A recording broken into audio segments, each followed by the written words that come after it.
All right. Well, hello, everyone. As she said, my name's Rodney.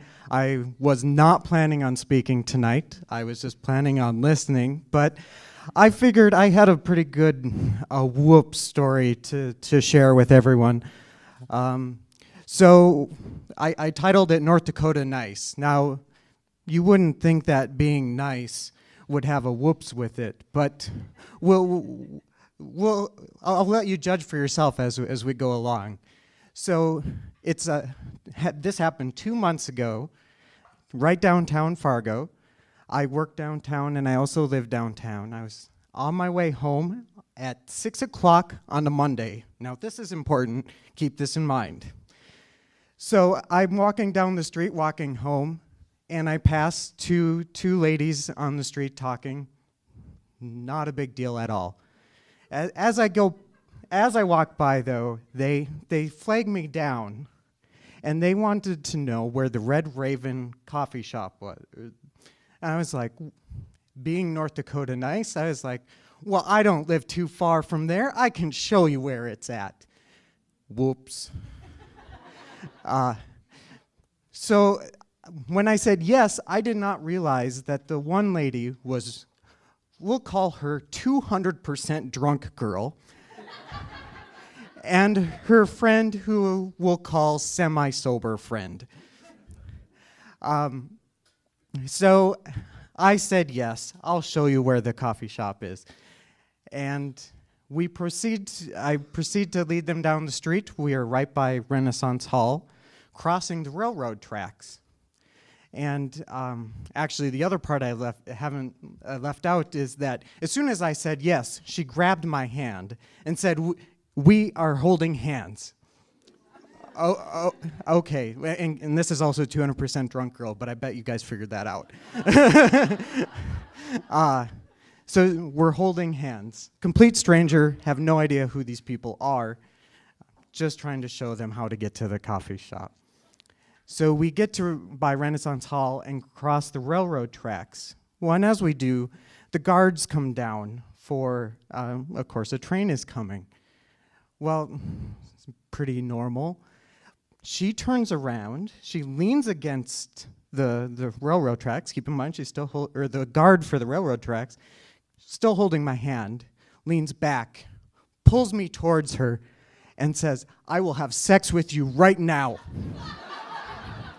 Now, I mean, it's a great offer. I mean, it's a little fast for me. I tend not to like to, public places, let alone having a locomotive right behind you. But so I politely declined. So she accepted my I guess rejection, and we continued on, still holding hands. So we get to the corner and at the stoplight, and during this time, I finally do learn that she's 31 and is a nurse here in Fargo, and I was like, well, usually try to find those things out before I am asked to have sex with you, but nevertheless, it's finally nice to get to maybe know you a little bit. Well, not really, but so we cross the street, and we're actually in front of the Mexican Village parking lot, and there's a car pulling out of the parking lot. It was an older lady in the driver's seat and a gentleman in the passenger seat. Well, 200% drunk girl proceeds to let go of my hand and decide I'm going to jump on top of their car and roll around. So the best part is the look on the driver's face, this older lady going, "What is going on here?" And of course, she's looking at me. I was just holding this 200% drunk girl's hand, so obviously I know who she is. And the driver of this car is looking at me like, "Why are you not doing something?" And I'm looking back going, I have no idea what's happening right now. So the 200% drunk girl proceeds to roll around on the hood of their car. And in addition to that, she rolls off, goes to the driver's side window, pulls up her shirt and flashes the driver. again, this traumatized driver is looking at me like, why are you not doing anything?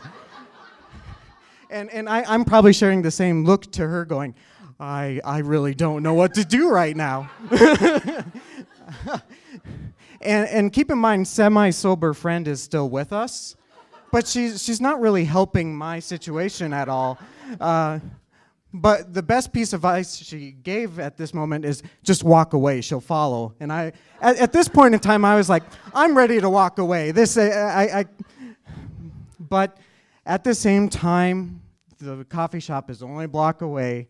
So I decide, fine, I will get them, at least so they're in a building and not harming anyone else. So finally do get them to the coffee shop, and the 200% girl proceeds to ask a series of questions, if she could come back with me, etc. And I was like, no, I don't think we've gotten this relationship off on the right foot. So I think I'm going to have to say no to that. And keep in mind, she's still holding my hand. And eventually, the semi-sober girl is like, okay, we'll just go in. And I proceed to walk away, but as I do, the 200% drunk girl still grabs my hand and proceeds to bite my hand. And this is North Dakota nice, I guess, to the fullest test. And by that point in time, I did kind of, I was losing my patience and my North Dakota niceness, if you will. But I finally left them. And if anyone knows anyone that works at the Red Raven, I really am sorry for the people I left there, because I had no idea. So that was my whoops for being North Dakota nice.